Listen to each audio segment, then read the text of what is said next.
Rainbow Fun Palace. That's what it was called. It was one of those knockoff Chuck E. Cheese joints. It was cheaper too, so lazy parents could ignore their child for half the cost. Imagine that. What a steal. The place was awful though. It reeked of sweat and tears, likely the tears of the kids brought there. You see, no child actually liked Rainbow Fun Palace. Maybe it was the bad pizza. Maybe it was the fact that they never cleaned the ball pit. It could have been the bad ticket prizes, or the fact that half of the arcade machines never worked.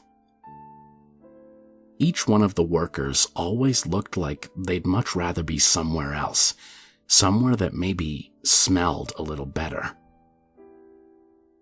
I think it was Giggles. Giggles was a rumor at best. Parents said he was the clown that worked there, hired on to entertain the kids. However, it was widely known that there was no Giggles. At least, not a living one. A lot of the kids claimed to see glances of him out of the corner of their eye. Whenever they'd ask their parents about it, they just shrug it off. Maybe Giggles isn't working today. He could be out sick, they would say with mock enthusiasm. Most kids knew better. Every kid in my neighborhood agreed that he was a ghost. A lot of stories about Giggles were made up. The general consensus between the teenagers and the older kids was that Giggles worked at Rainbow Fun Palace back when it first opened, when it was shiny and new. However, when the place started to fall apart, he became depressed and eventually hung himself in the basement. The younger ones didn't know exactly what that meant, but they knew what a ghost was, and it was enough to make any kid hate visiting. There were a few kids that happened to see Giggles up close, as in an eye-to-eye encounter. They seemed off after that.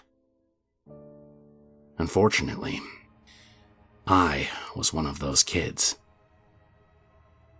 I was about 8, and my mother had taken me and my sister to Rainbow Fun Palace for a friend's birthday party. No one really seemed enthused to be there, and the parents became irritated when we brought up Giggles the ghost. Stupid, they would call it. We didn't think so. That's when I saw him. Not out of the corner of my eye, but standing by the back doorway, which was usually closed, a sign reading "Employees Only" on the door. He was horrifying. His head was too big, and his outfit was tattered and dirty. My curiosity got the best of me as I trailed off from the uneasy group of 8-year-olds and followed Giggles through the back door. It was dark back there, and completely silent besides the low rumble of children playing outside. Then, a grunt came from the darkness. He stepped out from the shadows, and horror overcame me. His head was huge. The skin on his face was disgusting, and although I heard the grunts continue, his mouth stayed frozen in a smile that would haunt my nightmares for years to come. I don't know why, but I passed out. I woke later in the ball pit, feeling wrong and sick, and I made sure that my mother never took me there again. This seems like it might be the end of the story, but it isn't. Over the years, I did my best to forget that incident, but that frozen smile stayed with me. I reached adulthood mostly without trouble. I did okay in school and eventually found a good job after graduation. My sister also did well for herself. She had kids and life went on, and I started to forget about my time at Rainbow Fun Palace. But it wasn't over. Damn it. It wasn't over. My niece turned 10 last year, and my stomach dropped when my sister called me to let me know that they'd be having her birthday party at Rainbow Fun Palace. I considered not going, but I loved my niece and I knew it would break her heart if I bailed. I grabbed her the latest Barbie doll house and went, gritting my teeth as I walked through the door and remembered that god-awful smell. I sat at one of the tables designated for adults, silently staring off into space, internally reliving every nightmare I'd ever had about the place. Out of the corner of my eye, I thought I saw him, but I told myself that I was just imagining it. Eventually, everyone grew up to know that Giggles wasn't real, but none of them saw him. Not like I did. Something rose in me then. Mostly anger. I was told my whole life that something I experienced wasn't real. I decided then and there that I was going to try and get a picture of Giggles to prove to them that he was real. I grabbed my phone and snuck off undetected.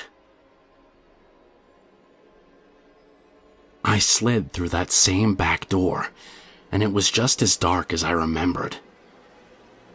It was still light enough that I could see a shelf nearby that I could hide behind. I stood there for a while before hearing someone shuffle past. I saw that door open, and there he was. I stifled the urge to run as I watched him back away from the door into the shadows, a small child I didn't know following behind. As the door slowly closed, I prepared to jump from behind the shelf and grab the kid, when a single light clicked on above Giggles. He looked just like I remembered him, but somehow even more unreal. The room seemed different then, too. It wasn't some empty, hellish nightmare room. It was a small, cluttered office. The light was just dim enough to see that I was still concealed in the shadows. What happened next changed everything. Giggles raised his hands and put them on the sides of his gigantic, terrifying head. He lifted it to reveal the real horror. A man, much older and very dirty. He grunted, reached for the zipper on the front of his clown suit, and mumbled, "Take off your pants." The child looked horrified, frozen in absolute fear. "Do it, or I'll tell your parents." My stomach turned, not only with those words, but with the realization that my whole childhood had been compromised, and I hadn't even known it. Rainbow Fun Palace wasn't haunted by a ghost.